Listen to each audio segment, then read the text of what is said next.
Hello good morning दोस्तों। अनुष्ठान class में आप सभी का बहुत बहुत स्वागत है। आज हम सभी पढ़ने वाले हैं यूपी सुपरटेट शिक्षक भर्ती के लिए इकोनॉमिक्स अर्थव्यवस्था, जिसमें हमने प्रीवियस लेक्चर में संसाधनों के आधार पर अर्थव्यवस्था में पूंजीवादी अर्थव्यवस्था, समाजवादी अर्थव्यवस्था, उनकी विशेषताएं, उनके दोष और उनके उद्देश्य के बारे में चर्चा कर ली थी। आज हम सभी पढ़ेंगे इकोनॉमिक्स में मिश्रित अर्थव्यवस्था। तो मिश्रित अर्थव्यवस्था में हमें पढ़ना क्या क्या है? मिश्रित अर्थव्यवस्था में पहला हमें पढ़ना है मिश्रित अर्थव्यवस्था की परिभाषा, दूसरा मिश्रित अर्थव्यवस्था के उद्देश्य, तीसरा मिश्रित अर्थव्यवस्था के दोष और चौथा पढ़ना है मिश्रित अर्थव्यवस्था की विशेषताएं। ठीक है, तो आगे हम चलें। सबसे पहले हम समझें मिश्रित अर्थव्यवस्था है क्या।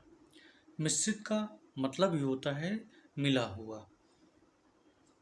अगर हम परिभाषा समझें तो मिश्रित अर्थव्यवस्था में दो अर्थव्यवस्थाएं मिली होंगी, जिसमें समाजवाद अर्थव्यवस्था शामिल होगा और पूंजीवाद अर्थव्यवस्था शामिल होगी।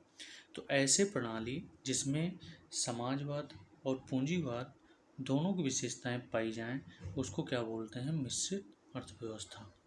सैमुएलसन ने इसी के अंतर्गत एक परिभाषा दी है कि वह अर्थव्यवस्था जिसमें सार्वजनिक एवं निजी दोनों क्षेत्र क्या करते हैं, दोनों क्षेत्र सहयोग करते हैं, तो उसे कहते हैं मिश्रित अर्थव्यवस्था। ठीक है, अब हम समझेंगे कि मिश्रित अर्थव्यवस्था के उद्देश्य क्या हैं। तो मिश्रित अर्थव्यवस्था के दो मुख्य उद्देश्य हैं। पहला उद्देश्य है जन कल्याण करना और दूसरा उद्देश्य है लाभ अर्जन करना। ठीक है, अब मिश्रित अर्थव्यवस्था वाले अगर देश को हम समझें तो मिश्रित अर्थव्यवस्था वाले देश में भारत, इंडोनेशिया और मलेशिया आदि देश शामिल होते हैं। ठीक है, आगे चलें। मिश्रित अर्थव्यवस्था की विशेषताएं। तो मिश्रित अर्थव्यवस्था की पहली विशेषता है कि वस्तु की कीमत निर्धारण की दोहरी प्रणाली होती है। यह एक नियोजित अर्थव्यवस्था है। कैसी अर्थव्यवस्था है? नियोजित अर्थव्यवस्था है। और मिश्रित अर्थव्यवस्था में आर्थिक उतार चढ़ाव पर क्या किया जाता है? नियंत्रण रखा जाता है। ठीक है, विशेष पॉइंट में देखें तो मिश्रित अर्थव्यवस्था का जो नामकरण किया गया है, सर्वप्रथम किसके द्वारा किया गया है? सर्वप्रथम पैट मुलिन्स द्वारा किया गया है। इन्होंने ही मिश्रित अर्थव्यवस्था का नामकरण किया है। आगे देखें हम मिश्रित अर्थव्यवस्था के दोष। तो मिश्रित अर्थव्यवस्था के निम्नलिखित दोष हैं। पहला दोष है संचालन कठिन होता है, क्योंकि इसमें सार्वजनिक और निजी दोनों क्षेत्रों का समावेश होता है। दूसरा, यह अस्थायी लाभ है।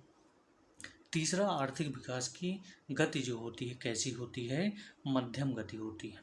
ठीक है, आगे हम ध्यान दें कि सर्वप्रथम अगर मिश्रित अर्थव्यवस्था का प्रयोग हम समझें किसने किया था, तो सर्वप्रथम प्रयोग किया था जॉन मेनार्ड केन्स ने 1929 में। ठीक है, उसके बाद मिश्रित अर्थव्यवस्था का दूसरा प्रयोग फ्रांस द्वारा 1940 को हुआ था। ठीक है, और पहली बार मिश्रित अर्थव्यवस्था को आर्थिक प्रणाली के रूप में जाना जाता था। ठीक है, ये बातें समझ में आ गई।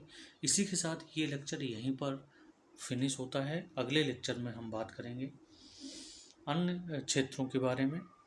तब तक के लिए यहीं पर विराम दिया जाता है।